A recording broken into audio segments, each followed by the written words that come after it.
300 से ज्यादा उड़ानों पर असर पड़ा है। दिल्ली से आने जाने वाली उड़ानों पर असर। एयर ट्रैफिक कंट्रोल सिस्टम में दिक्कत, तकनीकी खराबी के कारण उड़ानों में देरी। एटीसी में तकनीकी खराबी की वजह से उड़ान में देरी।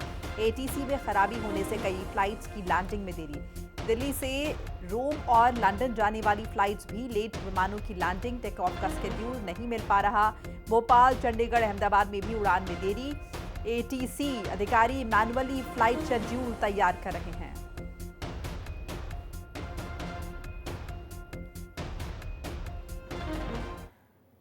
और वहीं बिहार विधानसभा चुनाव को लेकर हिंदी खबर से बात करते हुए समाजवादी पार्टी के राष्ट्रीय प्रवक्ता सुधीर चौहान ने कहा है कि बिहार में पहले चरण के 21 विधानसभा सीट्स पर मतदान हो चुके हैं।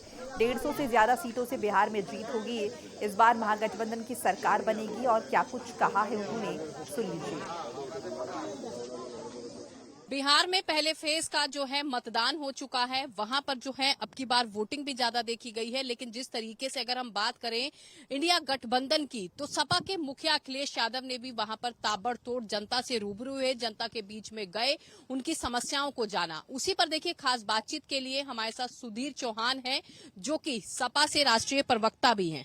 सर, क्या कहेंगे जिस तरीके से सपा के मुखिया अखिलेश यादव जी ने ताबड़तोड़ जनता से वहां पर गए, उनकी बातों को समझा, जाना, क्या लग रहा है कि बिहार में अब की बार कितना असर होगा गठबंधन का? देखिए, बड़ा स्पष्ट है। हमारा बिल्कुल राज्य उत्तर प्रदेश से अगर बिहार की सीमा को तय किया जाए तो बिल्कुल एडजेसेंट हमारा स्टेट है। और जो काफी हद तक जो उत्तर प्रदेश का युवा सोचता है, जो मुद्दे उत्तर प्रदेश में हैं, वो बिहार में जाके वहाँ एग्जिस्ट करते हैं। और बड़ा स्पष्ट संदेश कल के वोटिंग टर्नआउट से भी पता चला है कि वहाँ पर जितने भी जो स्टूडेंट्स थे, जो अदर स्टेट में थे, जो कहीं कोचिंग इंस्टीट्यूशन में पढ़ते थे, सबने अप्रोच किया, सीधा बिहार पहुंचे और उन्होंने एक बड़ा टर्नआउट वहां पे कल किया है। हमारे राष्ट्रीय अध्यक्ष जी ने स्पष्ट रूप से बोला है कि अब की बार बदलाव की बात होगी।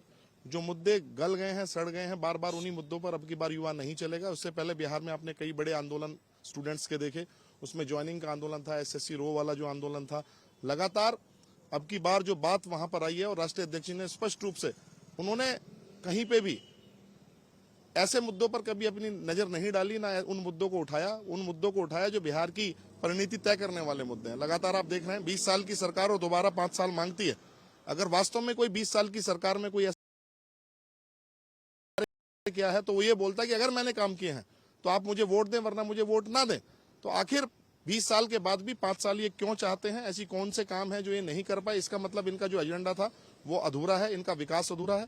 तो सारी चीजों को देखकर अब की बार वहां पर एक बड़ा बम्पर वोटिंग हुआ और हमारे राष्ट्रीय अध्यक्ष जी इसी चेंज को आत्मसात करने के लिए और अपना गठबंधन धर्म निभाने के लिए वहां बार बार पहुंचे। एक बार नहीं, कई बार वहां पहुंचे। अच्छा, अगर हम बात करें तो अब आप समाजवादी पार्टी से राष्ट्रीय प्रवक्ता भी हैं। आगामी विधानसभा चुनाव है, ग्राम पंचायत के भी चुनाव होने वाले हैं। किस तरीके से आप लोगों का पूरा रूट मैप रहेगा? क्या कितनी प्लानिंग रहेगी कि किस तरीके से धरातल पर जनता को वो विश्वास दिलाना है जो शायद अभी तक तो टूट रहा है? देखिए, नहीं टूट रहा विश्वास। तो अगर समाजवादी पार्टी की या इंडिया गठबंधन की हम बात करें तो विश्वास तो उत्तर प्रदेश में पूरा बहाल है। आज 43 सीट पे हमारा इंडिया गठबंधन है, जिसमें 37 सीट हमारी समाजवादी पार्टी के पास है। तो इस विश्वास को टूटा हुआ विश्वास नहीं, ऊंचे विश्वास पे, एक हाई लेवल के विश्वास पर जाकर उसको दोबारा इन पंचायत में और जिला पंचायत के चुनाव में उसको कन्वर्ट कराना है। और उसी मोमेंटम को हमें कहीं ना कहीं 2027 में लेके जाना है। अगर किसी का हौसला टूटा हुआ है वर्तमान में उत्तर प्रदेश का, तो भारतीय जनता पार्टी का हौसला टूटा हुआ है, उनके उन मुद्दों का हौसला टूटा हुआ है जिससे वो कहीं ना कहीं उत्तर प्रदेश की परिणति तय करना चाहते हैं। क्योंकि अभी जो चुनाव हुआ, उस चुनाव में 43 सीटें विपक्ष के पास होना, 1 सीट और किसी आजाद समाज पार्टी के पास होना, और 37 सीटें उत्तर प्रदेश में समाजवादी पार्टी नंबर 1 पार्टी है। तो विश्वास उनका उखड़ा है जिन्होंने इस प्रदेश की छवि को बिगाड़ा है, छवि को उखाड़ा है, सांस्कृतिक छवि को उखाड़ा है, मुद्दों की छवि को उखाड़ा है, जो गंगा जमुना तहजीब की छवि है उसको उखाड़ा है। अब की बार समाजवादी पार्टी हाई टोन पे बात करेगी, हाई पिच पे बात करेगी और इस मोमेंटम को 2027 में कन्वर्ट करने की कोशिश करेगी। अच्छा, क्या लग रहा है कि विधानसभा चुनावों में अब की बार जो है समाजवादी पार्टी पूरे दमखम के साथ जब उतरेगी तो एक बम्पर जीत होती हुई नजर आएगी? आखिरी सवाल है आपसे। बिल्कुल बम्पर जीत होगी, बम्पर जीत हो चुकी है। 2024 के बाद जो चुनाव हुआ उसमें एक बम्पर जीत के संदेश हैं। और अगर हम 43 सीटों को विपक्ष की उसमें तय करें तो 270 सीट पे कहीं ना कहीं इंडिया गठबंधन जीता हुआ है। तो ये जो आंकड़े 400 पार के आंकड़े कहीं ना कहीं आकर 240 पर सिमट गए और आप देखिएगा उत्तर प्रदेश में जो ये ख्याली पुलाव, अब की बार आंकड़ों पर बात नहीं होगी, गणना पर बात होगी। और इतनी एंटी इनकम्पेंसी, किसी भी मुद्दे को उत्तर प्रदेश में आप पकड़ लीजिए, किसी सिरे को आप पकड़ लीजिए, कोई भी ऐसी चीज नहीं है जो इस वर्तमान की सरकार ने कोई डिलीवरी की हो। हाँ, इतना जरूर है कि पहले डबल इंजन की सरकार हुआ करती थी, अब ये डबल वोटर की सरकार में कन्वर्ट हुई है। कहीं ना कहीं जो ये अभी SIR उत्तर प्रदेश में आया है, पार्टी की बड़ी स्पष्ट इस पर दिशा निर्देश भी है, इसको बड़ा क्लोजली हम मॉनिटर करेंगे। और भारतीय जनता पार्टी जो सोचती थी कि विपक्ष चुनाव, हम भी अब 365 दिन चुनाव की रणनीति में आएंगे। और हमारे राष्ट्रीय अध्यक्ष जी का और हमारी पार्टी का स्पष्ट संदेश है, SIR जैसी चीजों को बड़ी माइन्यूटली इसको मॉनिटर किया जाएगा, क्योंकि SIR में क्या होता है वो कल के चुनाव के बाद ही आपको पता चल गया। एक एक वोटर जो 3 महीने पहले दिल्ली में चुनाव वोट डालते हैं और वो जाकर वहां पर बिहार में वोट डालते हैं, तो इन चीजों से हमें सीख है।